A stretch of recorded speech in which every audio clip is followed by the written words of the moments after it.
there was like this therapeutic way in which these monsters seem to have like come out as I was creating. Back in the day, I just drew them and I had no explanation. But these days, when I actually look back and I reflect on being, 15, 16, 17, drawing these characters, I really realize how it was me getting away from, a negative mindset and maybe some unfortunate circumstances in life and like putting pen to paper and just making some art. My journey through mental health, it's been like the best thing that's really ever happened to me. It's not a good thing that I'd be uncomfortable on a day-to-day basis, and I would need to find a way to cope with that.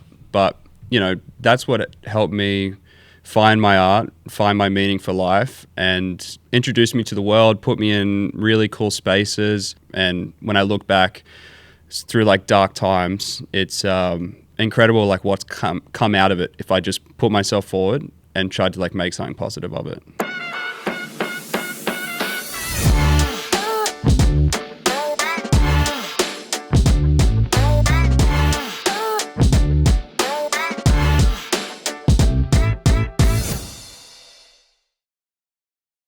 Man, I've noticed, like, just driving around town, your pieces, like, it's one of those things, like, when you're looking for a red light and you get all the red lights. Yeah. Now I'm seeing all these, like, Lukas Kasper pieces all around the western suburbs. Yeah, well, I try to paint as much as I can. And it seems like, it's been good getting stuff up in the west, like, sort of new to the area. Well, not new. I mean, it's been, like, 3 years or so now.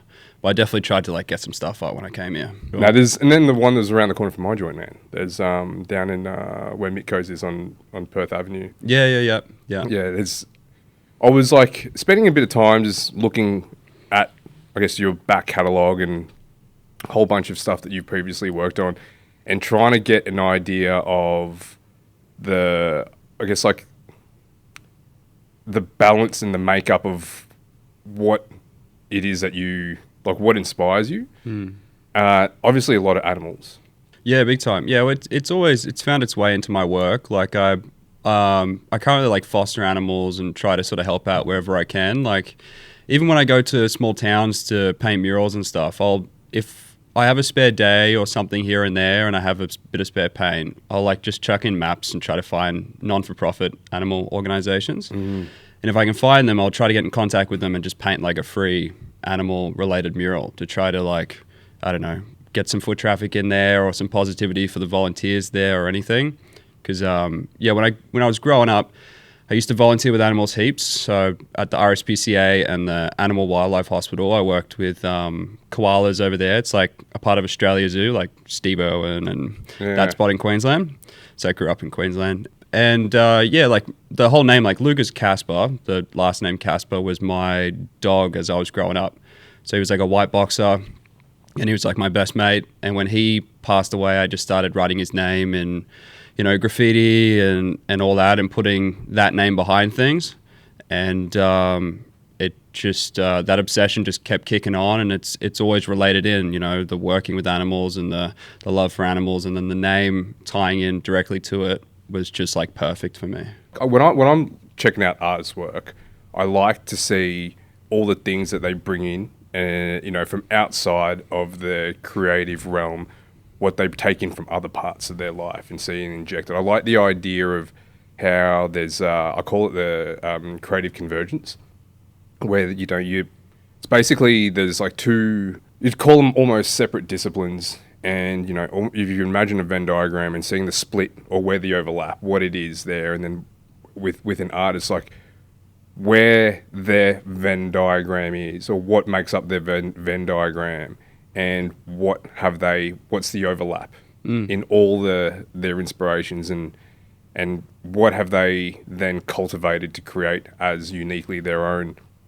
And then I just went down this rabbit hole of checking out all the different types of works that you do, and it was like it's just gone from like hyper-real through to the opposite end of surrealism. I don't even know if that was sort of intentional. So it's like there's no real particular way that you want to hone in on your work. You just go for it. Yeah, well, it's like when I started through like graffiti type of stuff and painting in public like that. And I wasn't like a practiced artist. I didn't have a family of creatives. I didn't have any expectation on like taking my techniques to a certain level and being able to paint like whatever I could. So when I was younger, I used to just paint like these monsters and these monster imagery, as well as like letters, and combine them together. And then, as I started painting canvas and boards and all that type of stuff, I would implement those in. And it was just like, none of it was like intentional. It was all just a feeling that I had inside. And, a lot of that was pretty negative.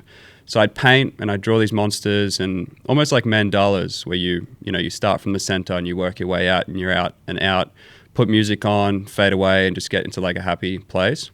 So like those early stages, it really forced me to develop like a style immediately, because it put me in the situation where I was always experimenting and almost like following like this unintentional thought. I didn't have any expectations as to like where I wanted to go with it.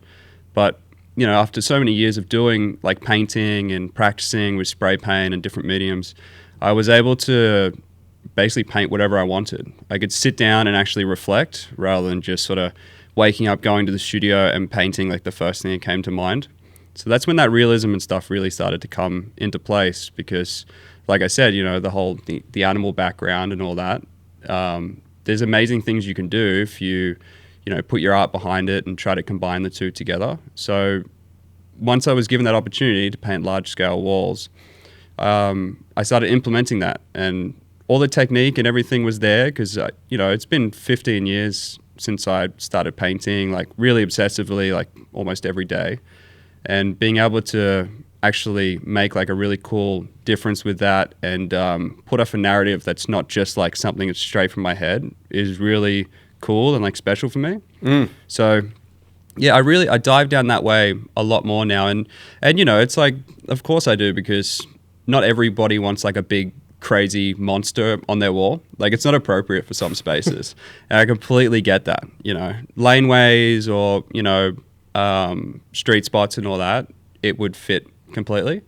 But there's been times where I've gone to paint like regional murals, and there's like old fellas kicking around that are skeptical about anything that's like artistic, so trying to ride that thin line of painting something that they can understand, that is a part of like my background and my interests, and then also relating in my style that I've developed over the years, is like a challenge that I've found to be like really rewarding. It's probably like my favorite process, is taking that like commissioned type of direction, where there's a lot of struggle to it, and then it's like battling that the design and getting things all refined and putting my work in enough of like the animals and stuff is it's been an interesting process. It's been really cool.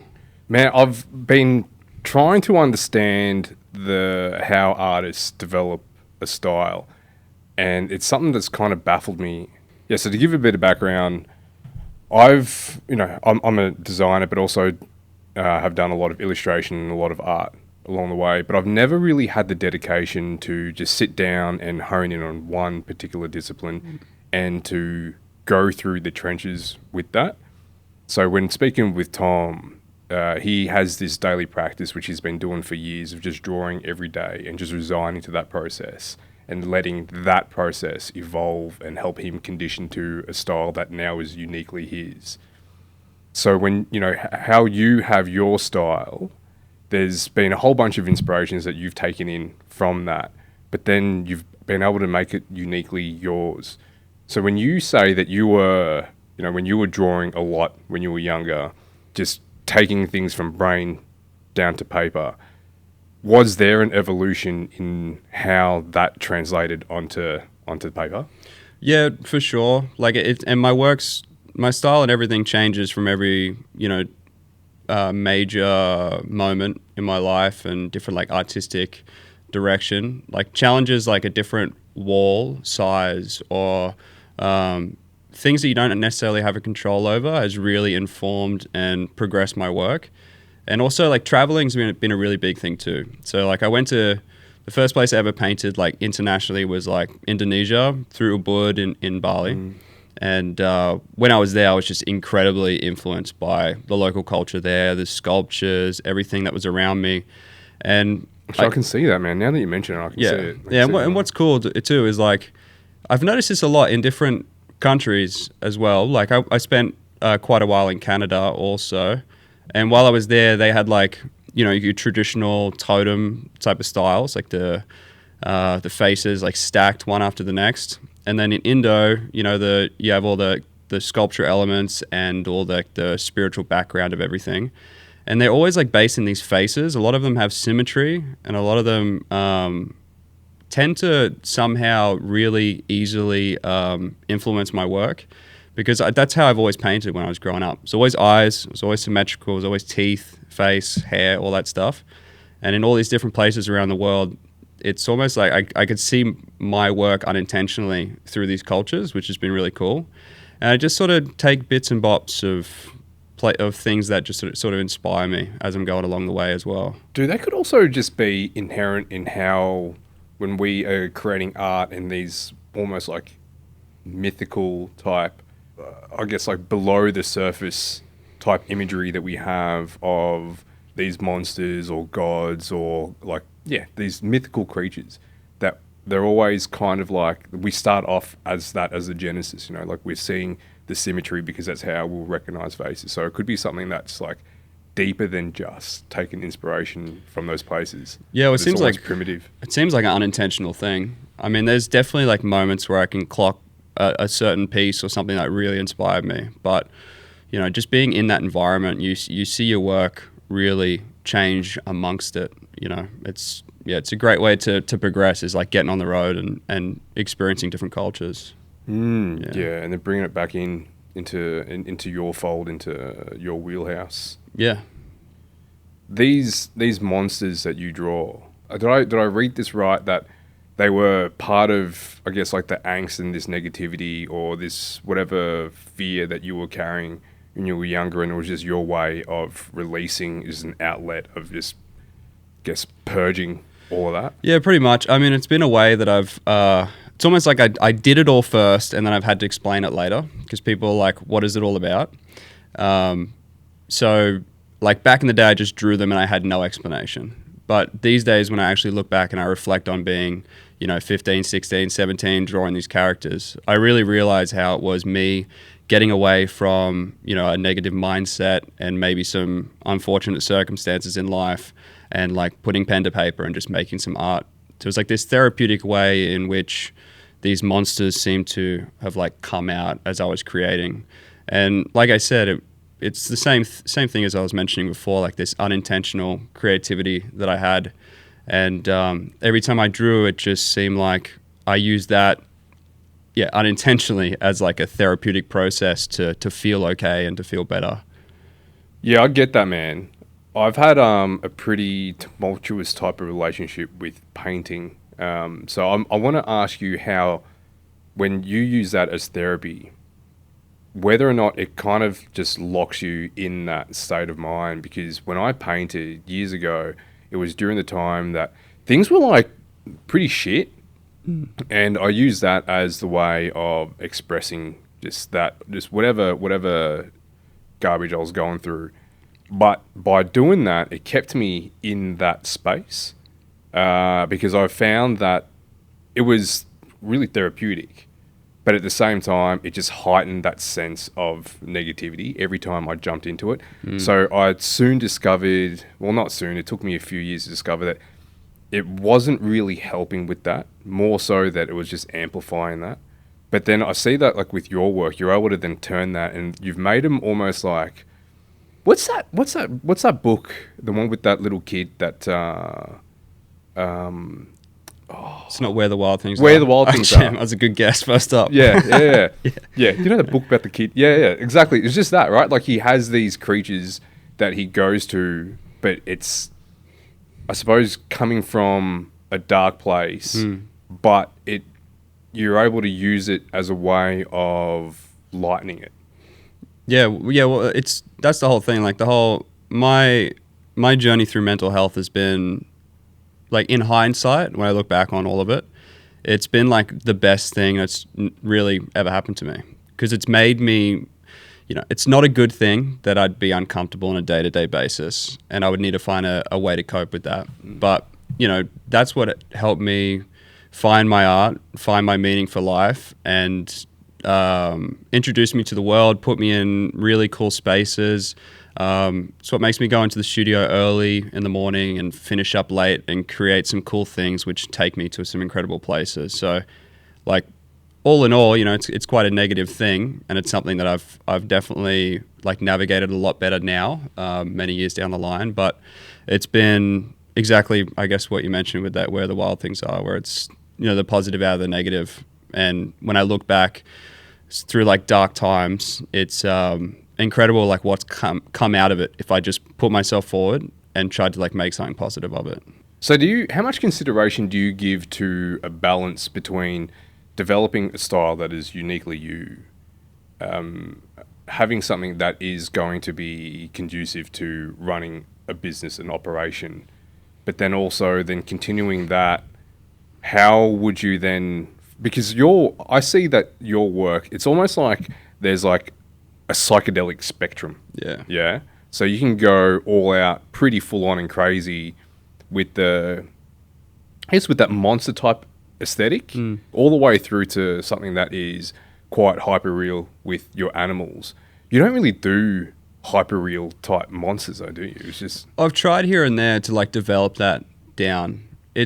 They're so graphic based that to translate them into that like hyper-realism type of aesthetic is a very challenging thing, and occasionally I'll plug back into it and try to do that. But with that side of my practice, it really is a lot about like letting go and using that like therapeutic process of the artwork.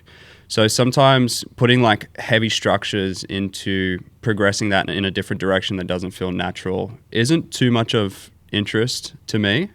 But in saying that, it does occasionally pop up. And when I'm in my studio and I want to try something different, I'll try to really develop that medium and add that like hyper-realism to it. But there's been failures and successes in that. And you can see it in my work. If you look at my stuff 10 years ago, 5 years ago, whatever, it's sort of night and day when it comes to the amount of detail that I put into it. I've been lucky enough lately to have enough success to be able to actually say no to certain things.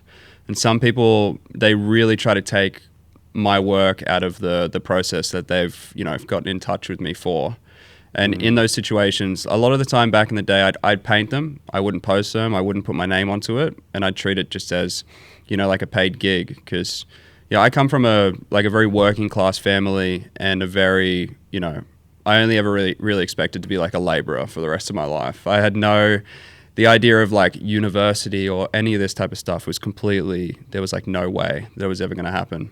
And to be able to make a living as an artist has just been like the most incredible experience ever. So in those situations, I used to say yes to everything. In those type of gigs where they would, you know, not necessarily want my style by the end of it. But these days I just blatantly say no to those and try to just pick the ones where I can have like my voice heard and to actually put like heart into my work. Because yeah, I'm very passionate about this stuff. You know, it's like all I do and all I think and all I live is my art. There's like no separation between me and it these days, so it feels. So doing stuff that isn't true to me definitely it just doesn't feel right, and I don't really put myself in that situation too much anymore. I love the blending of the two in the pieces, and I love how there's just different amounts that you introduce from one to the other. You know, what I like about, you know, you create these environments and you can see these hyper real animals, and they look great. They're beautiful. It's hard to identify that as uniquely yours until I just see an element of the, I guess, like the more established Lukas Kasper, and then when I see that, I'm like, there you go. That's the signature. That's the signature there. So is that something that you're trying to then constantly maintain and have a marrying of the two? Yeah, it depends like what piece and where I'm at. But yeah, I've definitely married the two together completely these days, where I've just been painting a lot of animals that are like distinctly just my style. They're sort of broken down with the more cartoony eye and more of a shaped out type of piece. I just look at the wall, look at the context of the space, and I like design appropriately.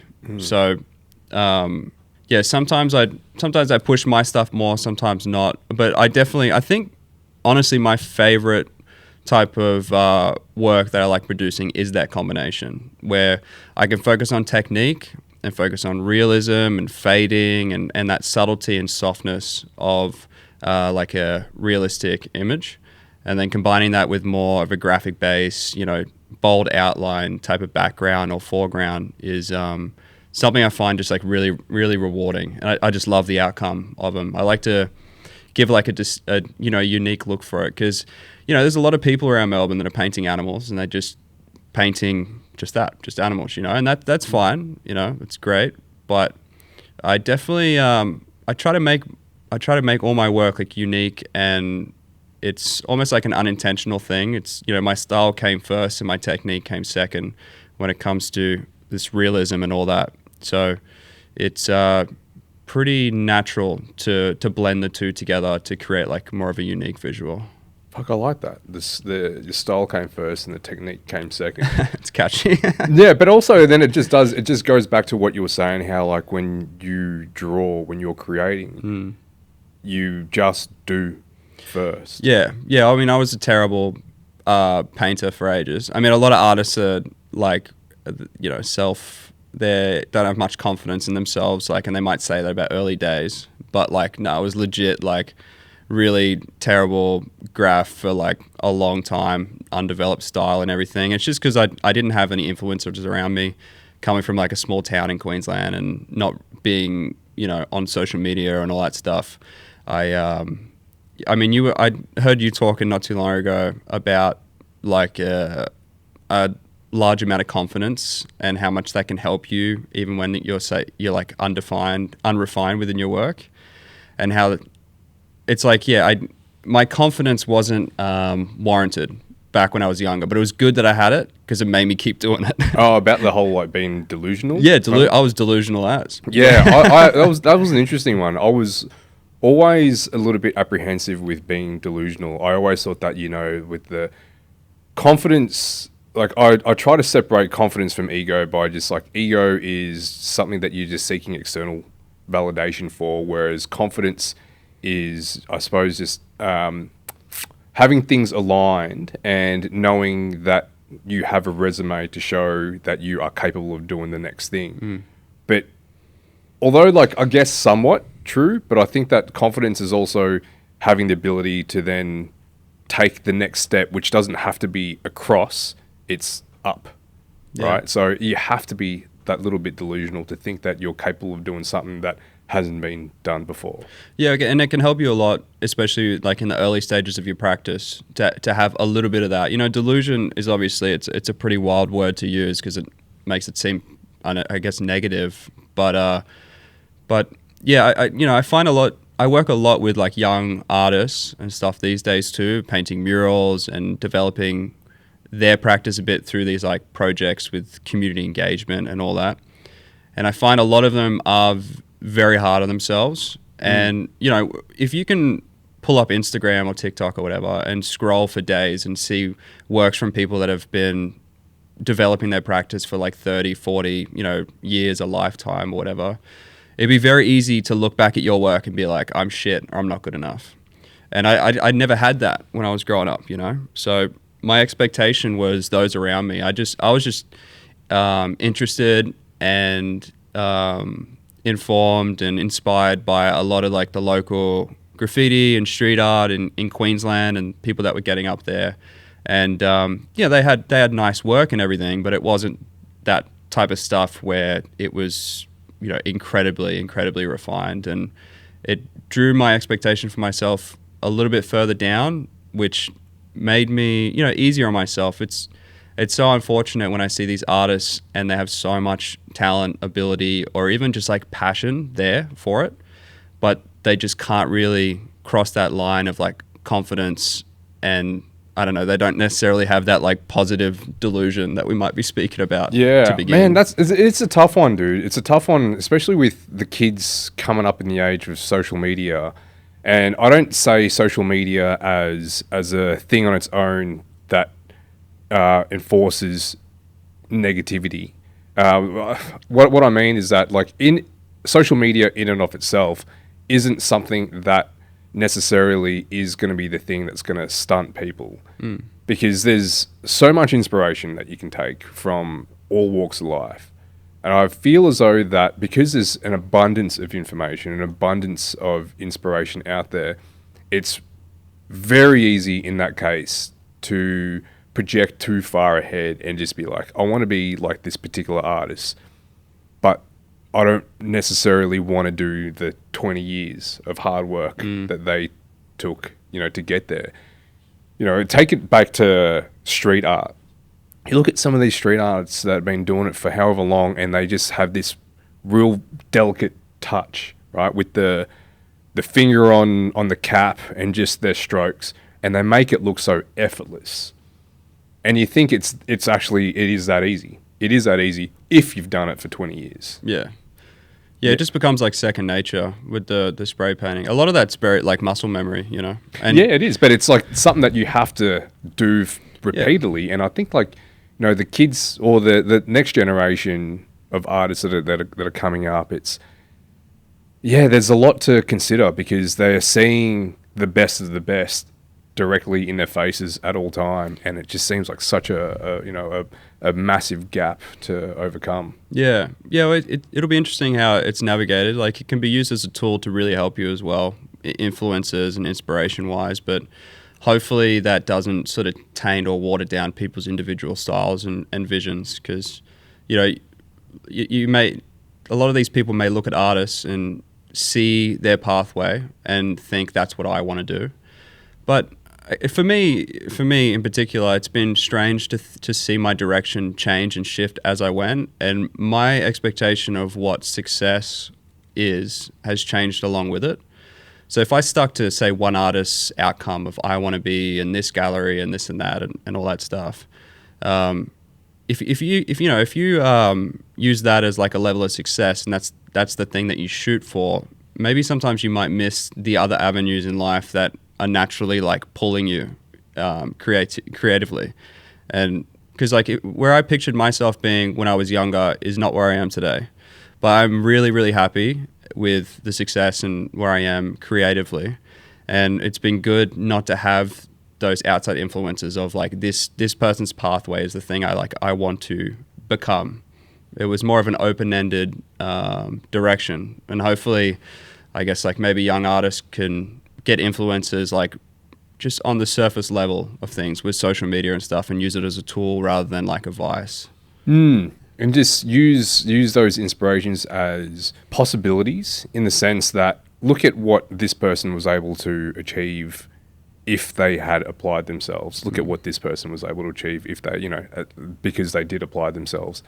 And that's one of the great things about just speaking with artists like yourself, that it feels as though that you doing what you do, it just feels like second nature. Like sitting down here and chatting with you about it and chatting with other artists, that there was just no other way, right? Like there was no other way. Like, we chatted about you having other jobs before, and other artists have said the same thing. And it's just like that they knew. And it's just one of those things that, like you've kind of just have to throw yourself into it. And I think that, when you work with the youth, maybe even not even directly the things that you say, but just the way that you carry yourself and just leading by example, you just show that, oh, look, I just kind of did it, and it just, down like bottom line, that's just how it is, right? Yeah, well, yeah, it's exactly it. Like, I just did it, there was no formal training. There was no, course or anything like that I necessarily took to get where I am.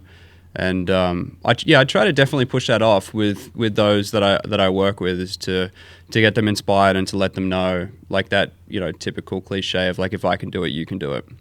Because it's, there's no reason why I should have ended up where I am today, from how I started creatively and like the level of technique that I had and the position where I was, geographically in the world. It wasn't the most influential heavy space and opportunity heavy. Queensland at that time, when I was really trying to get active in the space, I had to pop up my own shows in like cafes and bars, and I had to make everything happen like myself. And there wasn't much of this ground flow of natural occurrences. It's definitely a different feel here. In Melbourne it's a really cool space. Creatively, you know, you can even just go to Hosier Lane, paint something up, meet the right people, end up in the right little communities, and establish something like pretty cool for yourself just by going out there and painting in public spaces, which is awesome. And things like that, like they weren't possibilities where I was growing up.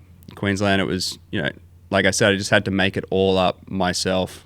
And it was hard to really like keep momentum and like make stuff happen over there. When you moved to Melbourne, was it 5 years ago? Yeah, about 5. Yeah, 5 years ago. What was that shift like? Talk me through, I guess, just like culturally in the art space, but also just for you, like how that was for you, that big dynamic shift. That was cool, man. It was cool. Like before I moved to Melbourne, I was traveling around for like about 3 years. My whole objective was to like paint sort of internationally, and because I got to that point when Queensland, I felt like I'd done everything I really wanted to do there. I was still young, but you know, I'd started curating shows in bars and all that, and I started putting work up and doing street art festivals and murals and all this stuff. But I was just like struggling and trying to like find everything I could to like get by. So I got to the point where I was like, nah, screw this. I'm going to start traveling around and start trying to get my stuff up all over the world. So I started in Bali, and then I went to Thailand, then I went to Vancouver, painted through Alaska, always like packed basically close to nothing, but just as much paint as I could, and spent every second of every day trying to like make an impact. And I did that overseas. And then when I moved back to Australia, I firstly went back to Queensland, and then I got like a job. I got a job to get by for a little bit after all those travels in a staging company. I was putting in staging and flooring and all this stuff. And I was just like, what the hell am I doing? Like I just felt like I took such a step backwards. I was still like producing work and you know, I did a solo show while I was there and all that, but I was like, nah, this is a step back. I can't get back into this world. So I moved to Melbourne, and the energy was awesome. You know, I find a lot of people probably take for granted the fact that you can cruise around and paint in a pretty chill space. Like the legalities of things are a gray area, and it's unfortunate like who gets in trouble and who doesn't, and the separation between graffiti and street art and the laws around that and how they govern it and how they profit off certain parts of it, but then they put like restrictions on others. It's a really strange world over here with the art and the culture and the tourism behind it. But to be able to just like go into the city, paint up on walls, meet people, get creative, have art studios all around you, exhibitions going on all the time. It's like the opportunities and just the fun life experiences is like right at your fingertips. And I just really appreciate living here now. It's awesome, especially coming from, you know, more of a sort of slow paced creative setting. Yeah. Yeah. Yeah, I don't think they've quite figured out how to manage the street art thing. I think, yeah, definitely in Melbourne, there was a good period, maybe about 20 years ago, when things were really starting to blow up here. And it just became almost like a hub, trying to push it to being like an international hub of street art. And it was great, but it was still one of those, like, how do we define this? Like, what is vandalism and what's street art? Yeah, and yeah, the perspectives on that are so weird and wacky. Yeah. You know, it's like, yeah, there's been people that have painted a mural or painted whatever, a visual that's not necessarily letters, and then they've signed up their name next to it, and they buff the name because it looks like a tag, you know, in especially around the CBD. And that's what's interesting, you know, like, because I used to, when I first got here, one of the first gigs I got started doing was like street art tours and taking people around the city after I'd painted and really gotten to know the place, you know, proper. So I knew exactly what I was talking about. And there's a lot of intricacies around the CBD, especially. I mean, what's interesting is like the curation of public work around that space, because the buffers and the council members and stuff that come and they buff things out, they paint things over, they'll usually paint over any form of like graffiti and then leave the imagery. And I haven't really seen that in many other places. And then it also creates this weird dynamic where like council members are becoming like the curatorial people to tell you what is good and what isn't good. So it's interesting to like almost play that. It'd be funny to like experiment with that, you know, to paint like a tag, like write your name and then make it look more like, say, a flower, and then more like a flower, and then it's a flower, and then to see where they'd pick it. Like at what point does it become like, a flower? Do they do it at like 2 or do they do it at 5? And you know, so it's an interesting thing. Like when you walk around, they cultivate probably what they like, you know, in these public spaces, and it's drawn an interesting relationship between street art and graffiti here. Because, you know, a lot of those graffiti writers would be like, you know, well, fuck you guys. Fuck all your pretty stuff. And you're all accepted and appreciated and all that, especially when they're drilled with laws and, you know, shit situations when they're just painting things that they enjoy, which is like letter forms. But, you know, I also understand the other perspective too, where, you know, some dude wakes up first thing in the morning and goes to his front fence and sees someone's name written on it. He'd probably be like, oh, this is shit.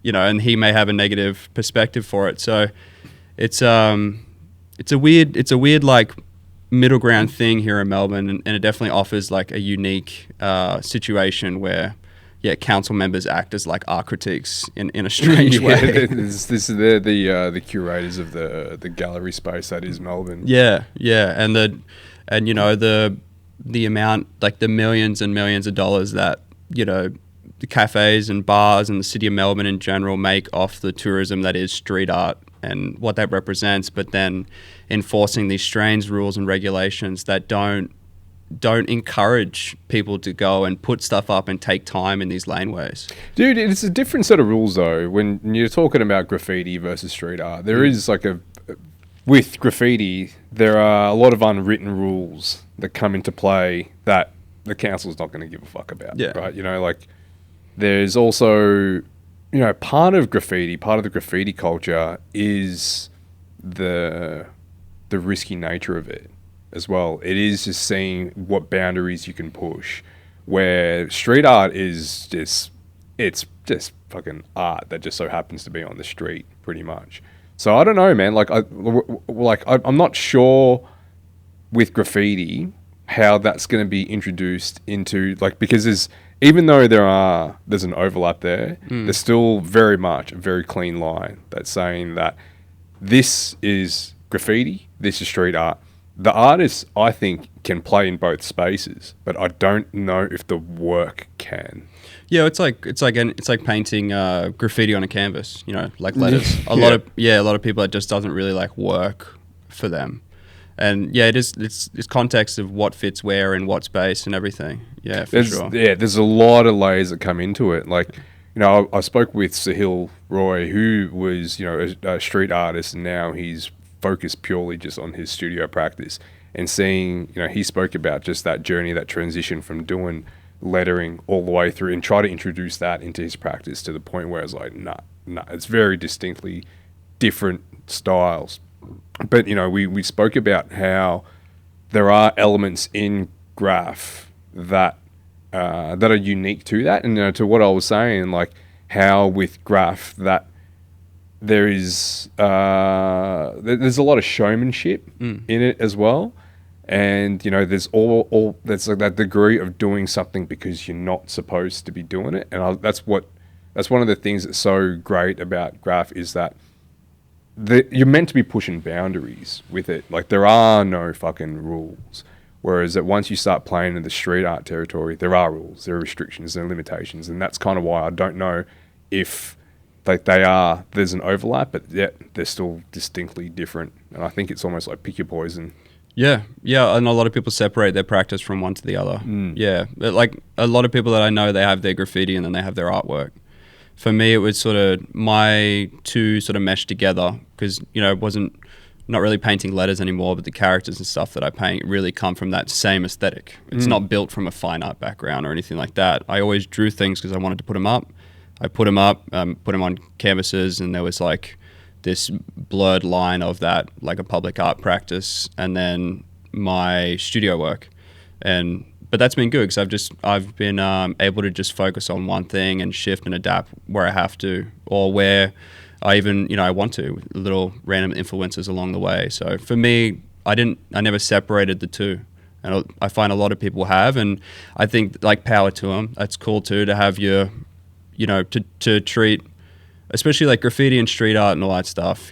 Especially with graffiti, a lot of people, they stick really heavily to the integrity of graph, exactly what you were saying, the illegal nature of it, the adventure, and like separating those approaches.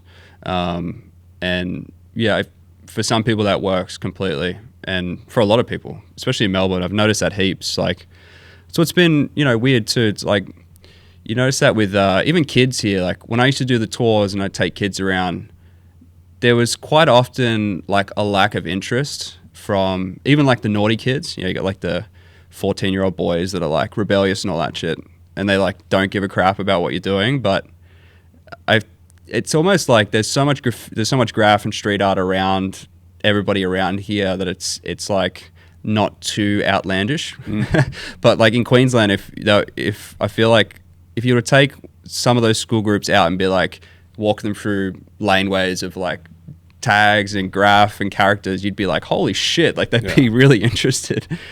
But it's so normalized over here. It's just paint everywhere in Melbourne. It's bloody awesome. Man, I used to catch a train, like back when I was in high school, we used to get like all my different graffiti magazines, and we'll just you'll hop around Melbourne and you can see all the different distinct styles that kind of move all the way around. They got the different crews from the western suburbs and the eastern suburbs, and you could almost just like go on your own tour, a bit of a adventure.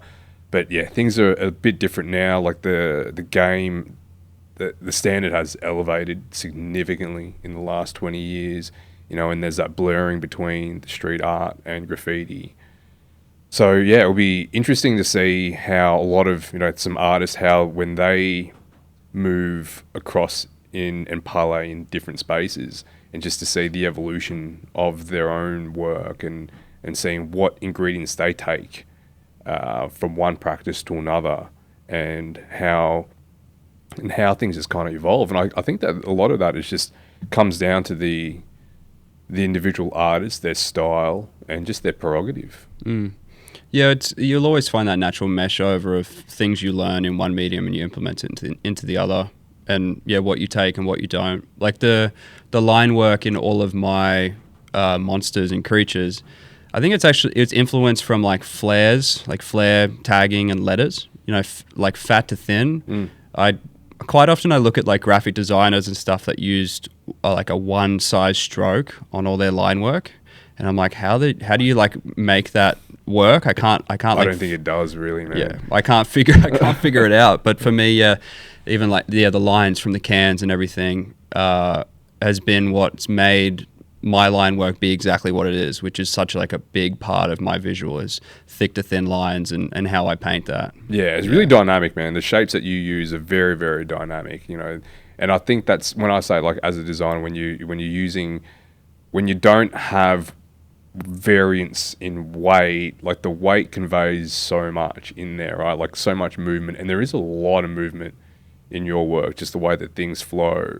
And now that I think about it, that's why it marries up so well with the hyper-real. The hyper-real is like all these organic shapes, these animals, right? And you're creating these almost artificial environments that they live in. Like I'm just picturing, this bird that's flying around, or just even perched on a branch of this Dali-looking, psychedelic tree branch. And I think that it just marries up well because, you have this in that really graphic-y work, a lot of movement in that, and a lot of like organic, natural type shapes, and it complements with the hyper-real elements that you've got in there. Yeah, and it's easy to have like natural flowing work, especially if you use like spray paint as a medium as well, because there is so much movement in it. You're always dancing around the wall and you're always quite fluid with it. Yeah. Like your strokes are much longer with cans. You get used to things being big and like swinging out and really creating that movement, you know. And it's a bit different, you know, with a brush, you know, your paint runs out on a brush. So your lines are only so big. I don't know how much that has to do with like really, you know, creating a fluid type of visual with what you're doing, but spray paint definitely it's big, it's bold, there's a lot of movement, and it seems just like natural to continue with that. Dude, I never considered graffiti being almost like a dance, right? Like it's such a movement orientated type practice. I never thought of it like that. Yeah, well, and you get up, you get out, and it's like the most active thing to do. Like, yeah, painting public, spray paint, using that as a medium. And yeah, it's funny, like, because I teach workshops every now and then, and that's a thing that I always say. You know, you got to like dance around the wall a little bit. Some people, they'll try to stand still and be cool, like put their hand out and be tough with their stance, like maybe some of the teenage kids or whatever, and their lines will always like never flow. You really got to move with the can. And so yeah, it is you definitely got to dance around a little bit if you want your stuff to look clean. Fuck, and it just gets me thinking like how well it will integrate if you were to learn some kind of, if like it was a dancer that came in and integrated that style, like the body movements with their aesthetic. I've seen so, yeah. Does it work, or am I just talking shit? Oh, I don't know. Maybe. No, the first thing that comes to mind with that is just I remember seeing a video a while ago where this dude's like dancing around, going nuts, and just holding the can down along the way. But yeah, I don't know. I don't think necessarily being a dancer would help you with painting and that. But it's interesting to see maybe what would come out of that. Through the council, do you do the workshops through there with the youth? Yeah, some through councils, some through like schools, some through just like independent sort of bookings. What's been really great with the studio that I'm currently in here in the West is I built like a wall at the back to paint on.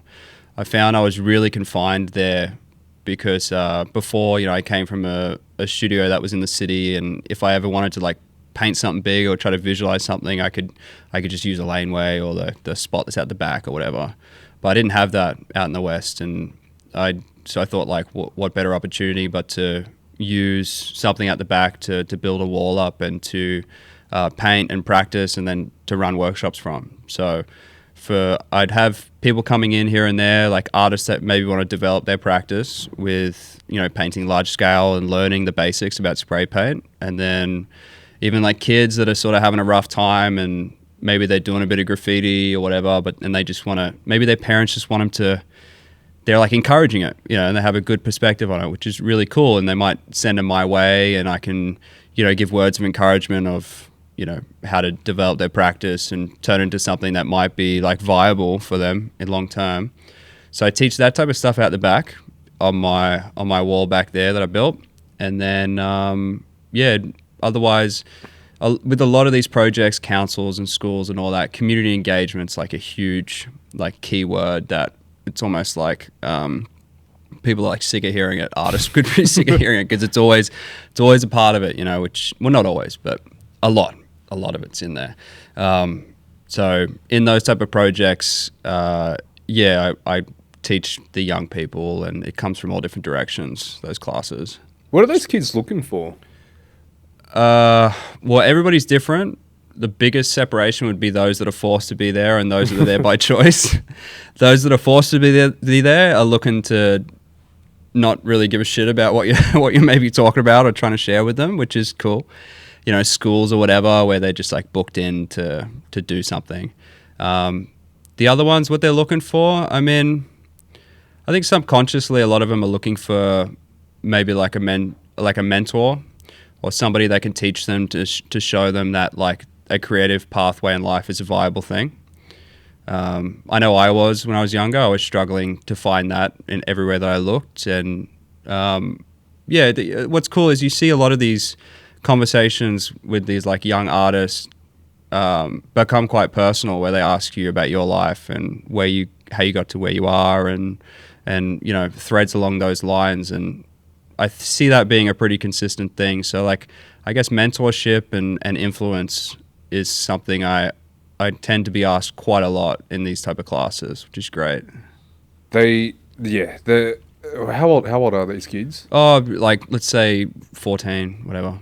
Man, they're definitely looking for someone to set an example. Yeah. Right? Like on all realms and all different avenues of life.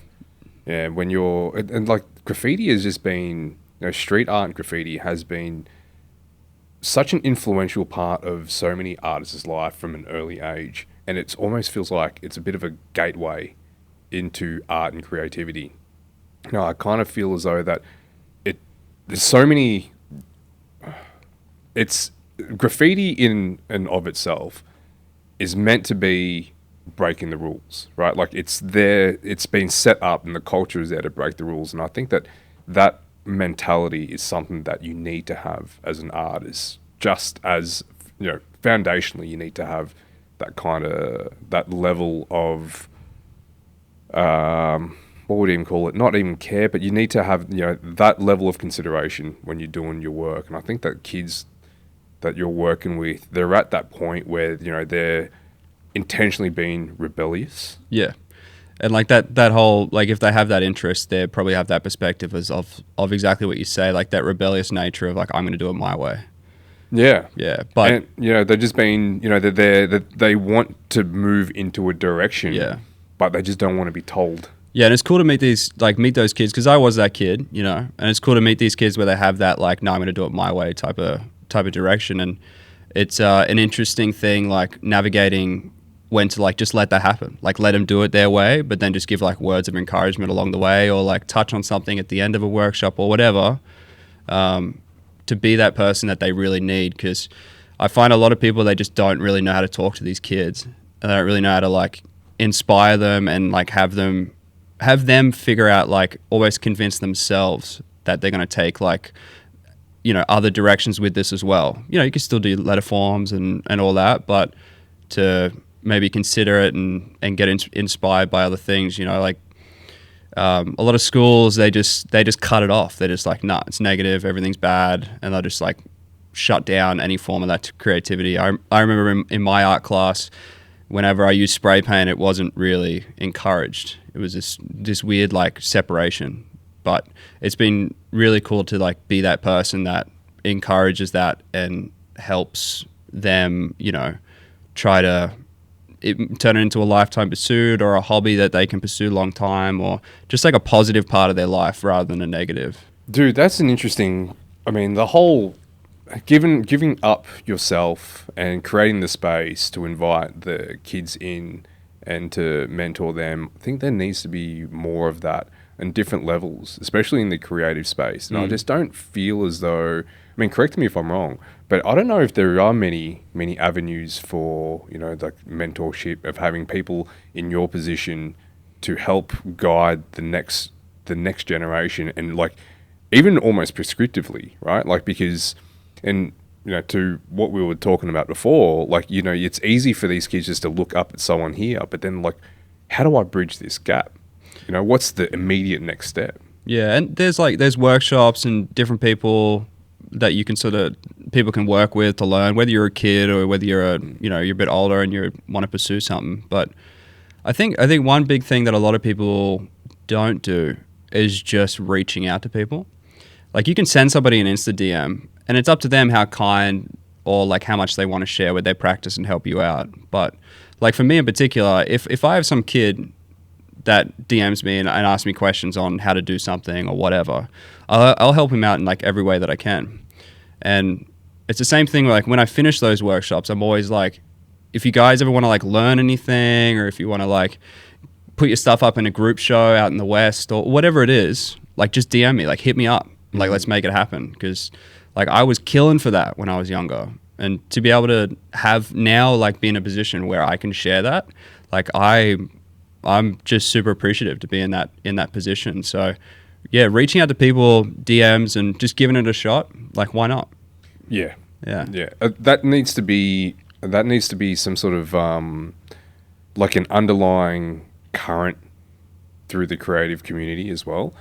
you know, just having a network of people and just being able to rely, well, not so much rely, being able just to tap people on the shoulder and just to even to learn from their experiences, and, you know, not necessarily even, you know, from what you do is that you're teaching them a lot of technical stuff, but they're also asking questions, personal questions, because they want to just have that connection with you, and then they'll better understand the work that you're outputting as well and where it's all coming from.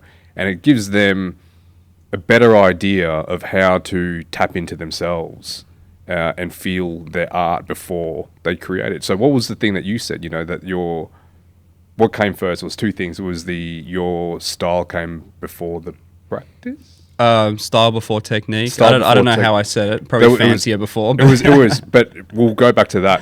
Yeah, but you know, that's exactly it, right? Like what you're trying to inspire these kids is for them just to find themselves first, right? Like what it is, find their creative seed, and then just run with that and plant that, and then let them try to discover where that goes. Yeah, it's really easy to see yourself in a lot of like these younger people that I work with, and people in general. You know, I have a lot of sympathy for people that are like struggling and trying to get through things, and I see creativity as being such an incredible outlet for that. And wherever I can be a part of that and like helping out, I will. Yeah, man. I want to just circle back quickly on what you were saying about not really, like, just when you were younger and moving into this in your creative space almost naively. Firstly, there was nothing there to necessarily inspire the creativity, but there was also nothing there to stunt that creative genius as well. Yeah. So it was just that natural progression, and skateboarding and like street art or graffiti or whatever was. Both of those were worlds that nobody can necessarily tell you like where to take them. There's like the key things, like in skating, you know, there's like certain tricks that you can do, but you can do them in your way. You can do them in a different way. You can be as creative as you want to be. You can take it wherever you want to take it, and you can also do it independently. Like I've always been like a bit of a loner. I like to do a lot of things solo. So skating was perfect for that. I could skate whenever I want, wherever I want, and be as creative as I wanted throughout it. And I found painting was the exact same thing.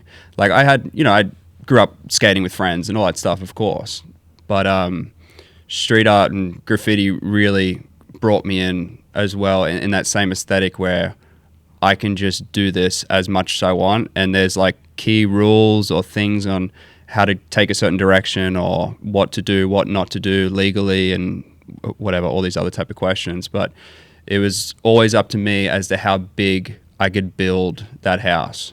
And I guess, if you build enough, it's incredible what can happen in like 15 years. So what are you working on in the minute? What's next for I'm working on Kasper? Going away for Christmas, taking a break.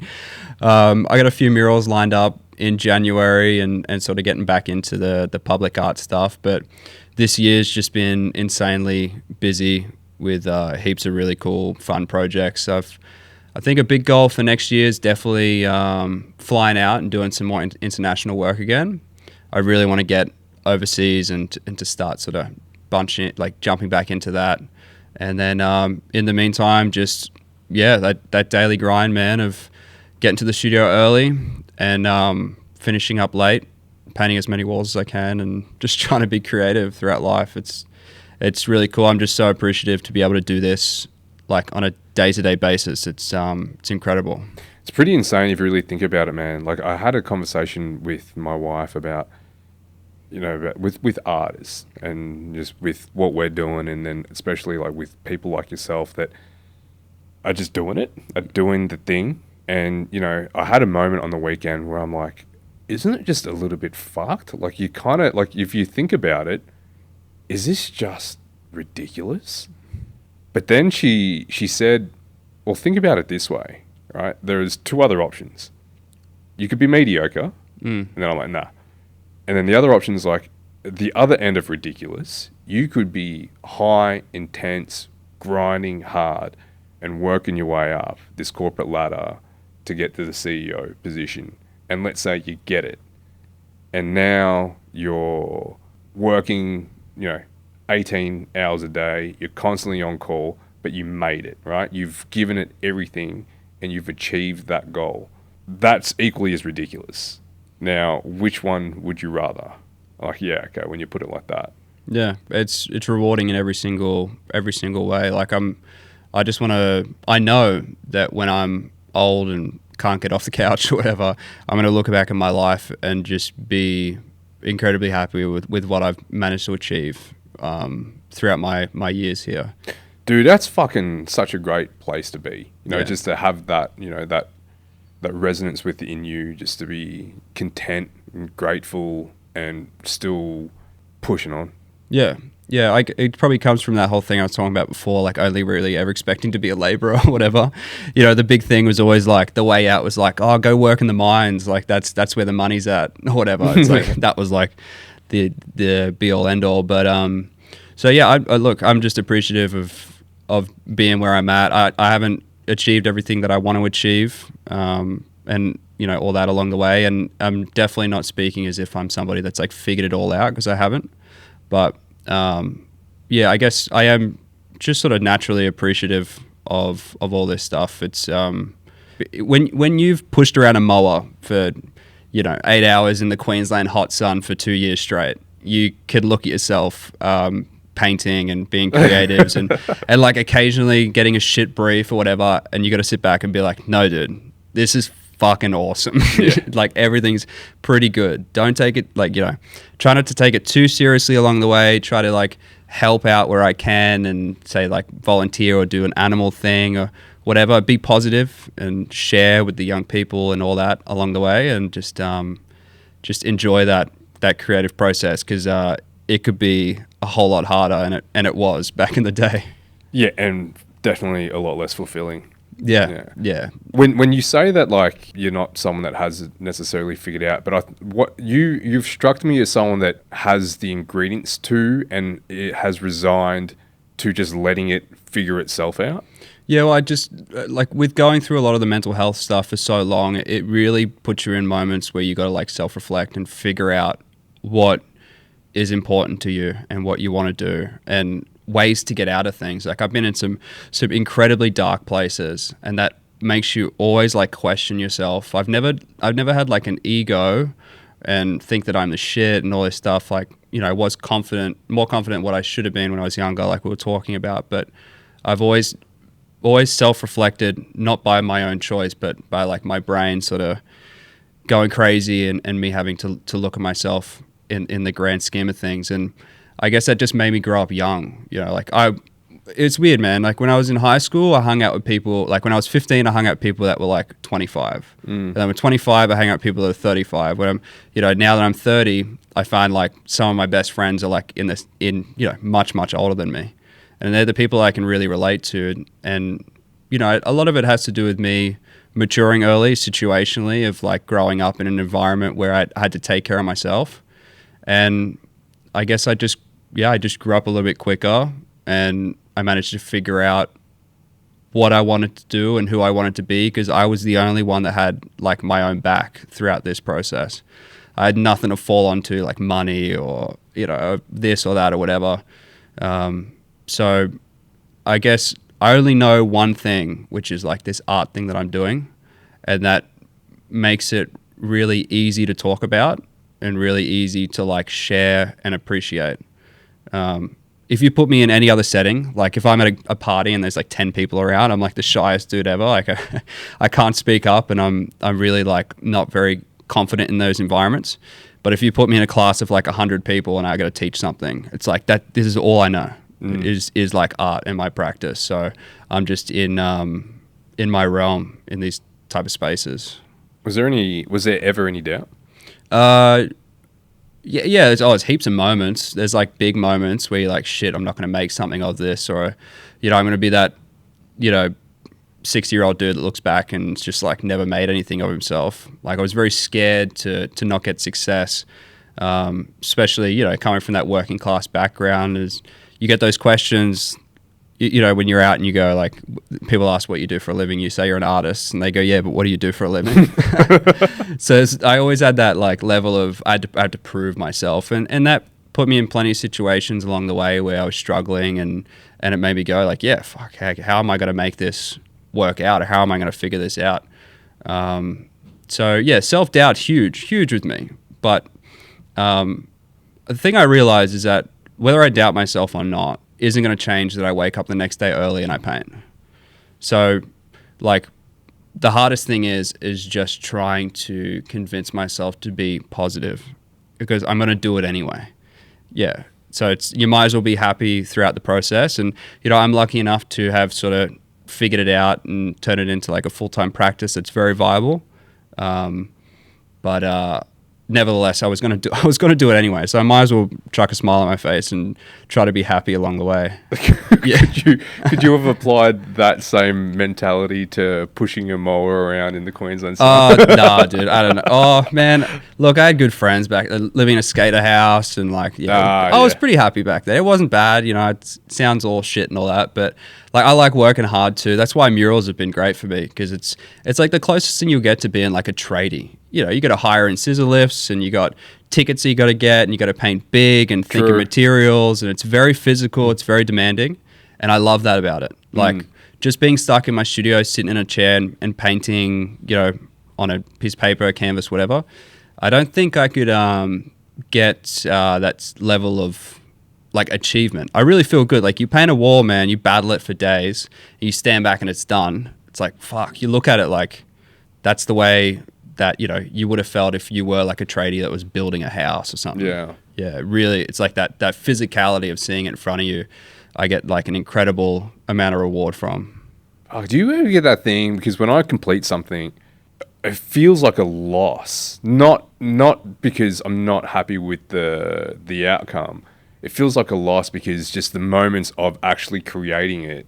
When you're in those moments, when I'm creating something, when I'm working on a piece of work, a piece of art, and I'm in that, and all I want to do, all I'm thinking about is finishing it. But then when it's finished, I just want to get back into that mode of creating it. Yeah, sometimes that can come in. I tend to go the other way though, man. Like a lot of these things, there's fun processes and like non-fun processes and battles and compositional things you have to play with to like resolve these works. So it can be a bit of a tedious process. So, I mean, to be honest, by the end of it, I'm usually keen to do like the next thing. So I don't really look back too much in my work. So I've had to clock that with myself of like letting my achievements actually stick with me for a bit longer than like an hour. Like stand back, look at it, and you'd be like, shit, man, cool. Whether that's a mural or a solo show, whatever it is, I found it really hard to like actually take in that appreciation and to like let it impact you nicely. It's like, yeah, there's been interesting moments. One in particular that was strange was doing a design thing for Doritos. I did a big, yes, I forgot about that. Yeah, so that was a big project, and it's the reason why I talk about that is mentioning this whole like letting yourself feel good and like achievements are great, because I remember, I went through the whole process and everything, and then I rocked up to Woolies and I looked on the shelves and they're all there, and I'm like, oh shit, and it stuck with me for like 2 seconds, and I almost like I didn't like really look at the reality of what it was and how much impact it was having like in Australia as a whole, because there's so many that are out there and it's such a cool thing. And a lot of people would ask that question of like, how did you feel when you first saw it? Like walking in and be like, shit, man, sick. And I didn't really have that. I didn't have that moment of that feeling. And I throughout my practice, I'm really trying to like be a bit more patient with myself and a bit more like rewarding of myself to like enjoy those moments, because it really makes it worth it in the long run. But I tend to really have that mindset where it's like, what's next? Like I saw those things and I was like, cool, that's cool. Like what am I going to do next? And I guess it's that type of mindset that has like put me to where I am, where I am today, where it has become a full-time practice where, I've learned technique later and, created the work first. It's because I'm always thinking about what else can I make. Yeah, I don't know if that's necessarily something that's inherent in creatives or inherent in a lot of, or in everyone. That, that's something that I've been trying to really figure out as well. And I think that like and to what I was saying about when you're in that creative moment, that's a thing that you want to be in, right? Like it's just that it's just that state of creativity. So once you have finished that and once it's been wrapped up and you see it on the shelves, it is an accomplishment in and of itself. But it also means that I want to get back into the studio. I want to be working. So like that whole what's next for me personally is I want to be working. I want to be seeing what's next just so I can get back into that creative state. So I'm not sure whether it, like for you, whether or not, like you tell me that it's looking for what's next or just wanting to constantly be in that present moment. Yeah, the present moment thing. And just like you mentioned with the whole working, you know, you want to work, you want to make stuff happen. That's something that's always like stuck with me. Like I can't be lazy. I can't sit around and do nothing. It's just like built into me to have like a crazy sort of work ethic in my practice.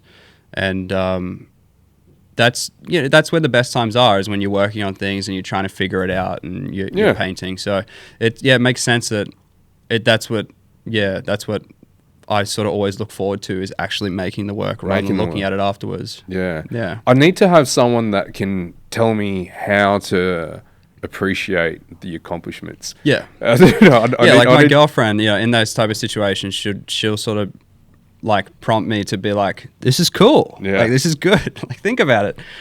So yeah, she's amazing to have somebody like that in your life to help you. You need cheerleaders. You need cheerleaders in your life. You got to have a couple around for sure. Yeah. People that just to fucking rally around you and to, because they're not in the studio with you, right? They don't know what that's like. They just see the outcomes, and the outcomes is it's just only a small part of it. Yeah. So you need people to see them and be like, wow, and just see like the highlight reels. Yeah, especially because like as an artist, you have plenty of like successes and plenty of failures. A lot of creatives that make it to a point of success or whatever they deem as success have had plenty of situations where it hasn't worked. So on that one situation it has worked, if you have people tell you like, dude, this is good, you're good, like it's awesome, it means a lot. It's awesome. It's great to have that encouragement. Yeah, and you're also always in your own head, right? So you're always telling yourself it's not good enough, it's not good enough, it's not good enough. So when I hear someone give a pat on the back, I don't know. I don't necessarily always believe it as well, which I know is a problem. And I know that that's something that a lot of creatives struggle with as well. Yeah, imposter syndrome's huge with everybody. And that's where it stems from. Yeah. But, you just, like what you're doing, man, you just walk your walk and try to pay as little mind to noise, right? Like I think that what you've been great at doing, to what you were saying as well from very early on, is that you just kind of gravitated towards this and you just let it happen and apply that work ethic to help just curate it in a way and just to keep it in check. And it's you see what you can do when you just have that little bit of inspiration and not really giving a shit what people have to say about it. Yeah, pushing through and just doing your own thing, creating your own lane's huge for me. I see a lot of people wrapped up, especially in the creative world, they're wrapped up in what they deem as a successful thing. And sometimes that may make them make decisions in trying to like emulate that. And it doesn't work. It's like not natural. It's not for them. They haven't really, and I know that a lot of people just haven't really given much consideration to what they want to define and what they consider as successful. There's a lot of, external cues, I guess, that we would assume is successful. But then, what are you willing to give up for that level of success? And then when you do achieve that, is that really what you wanted? Yeah, and everybody's idea of what success is completely different as well. For me, it was just like being able to paint every day. That was my success. That's pretty fucking successful, dude. A lot of people say like, ask maybe the question of like, what do you want to do next, or what's the next big thing or whatever. And I don't know if it's a bad thing. I don't necessarily have an answer for that. Maybe it is, maybe it isn't. But all in all, like I've achieved the biggest goal, which was like turning myself from, coming from nothing and turning like this thing that I used to like buy shitty op shop frames and create artworks on them and paint on track size and all that shit. And I've turned that, exactly the same mindset, the same aesthetic, everything, into like my day-to-day living. It's nuts. Do you know David Bromley? Have you heard of David Bromley? No. He's an artist that's up in Dalesford. He's got his gallery up there. So I had Sean McDonald, who is a filmmaker who did the David Bromley's his documentary. And, you know, I asked him, what's the biggest lesson that you learned from Bromley? And Bromley said, it's not about winning the game, right? There's no winning the game. It's just playing it. It's just being in it, getting just to paint every day. Then that's when you look back and you're like, I fucking won. Yeah. Yeah, so I think that should be the goal. The goal is to be able to just do this and just to be in those moments and use that as a starting point for your marker of success. Yeah. It tends to be something that you figure out in hindsight.